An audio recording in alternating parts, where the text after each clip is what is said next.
तर आपल्या सगळ्यांचं पुन्हा एकदा स्वागत। पुढची बातमी आपण पाहूयात। गर्भवती महिलेचं बाळ जमिनीवरती पडून अपघात झाला। विरार पश्चिमेतील डॉक्टर जोगळेकर रुग्णालयातील ही संपूर्ण घटना आहे। प्रसूतीच्या दरम्यान बाळ थेट जमिनीवरती पडल्याचा गंभीर प्रकार घडलेला आहे। जखमी बाळावर ठाण्यातल्या NICU सेंटरमध्ये आता उपचार सुरू करण्यात आले।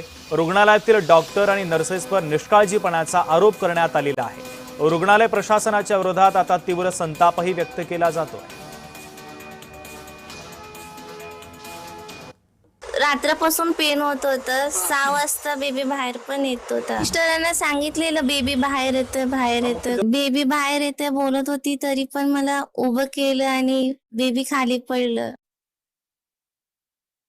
सांगते सिस्टरना पण सांगते का मला पेन होते, मला बाळ बाहेर येते, तरी हे लोक लक्ष देत नाही। डॉक्टर चेकअपला येत नाही, फक्त सांगतात धीर दे।